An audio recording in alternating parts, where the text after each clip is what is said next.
परिचय जानना चाहेंगे। मैं डॉक्टर रूपलता हूँ।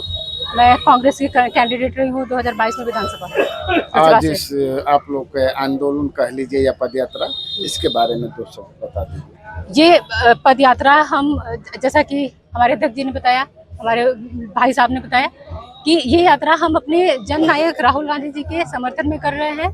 जो यात्रा हमारी बिहार में चल रही है, वोटर अधिकार यात्रा, उस यात्रा के समर्थन में हम कर रहे हैं।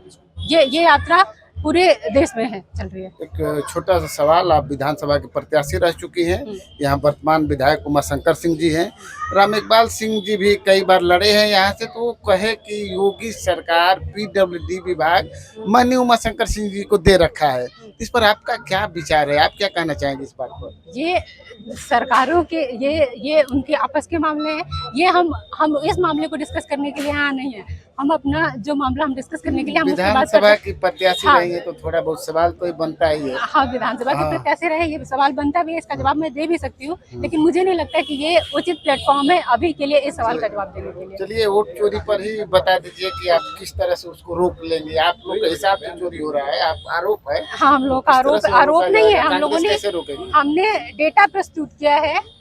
हमारे अध्यक्ष राहुल गांधी जी ने एक डेटा प्रस्तुत किया और जो डेटा में साफ साफ लिखा हुआ है, साफ साफ वो डेटा हमें बता रहा है कि कहाँ कितनी चोरी हो रही है। कहीं पे लोग मर गए हैं, उनका भी उसमें लिस्ट में नाम है, कहीं पे वोट डिलीट हो रहा है, वो भी काम है। वैसे तो ये कह रहे हैं कि इलेक्शन कमीशन डेटा देने से मना कर रहा था, नहीं देंगे हम, इसमें वोट चोरी जैसा कुछ मामला नहीं है, कोई डिस्क्रिपेंसी नहीं है। लेकिन अब अगर डिस्क्रिपेंसी थी नहीं तो फिर उसमें करेक्शन की बात कैसे आ रही है? उसमें जब वोटर इलेक्टोरल रोल में कोई डिस्क्रिपेंसी की बात नहीं हो रही थी, लेकिन अब इलेक्शन कमीशन ये कह रहा है कि हम उसको करेक्ट करके देंगे, जो उसमें गलतियां हैं हम उसको सुधार कर रहे हैं। तो इसका मतलब ये साफ है कि इलेक्शन कमीशन ये मान रही है कि चोरी है। जी, धन्यवाद।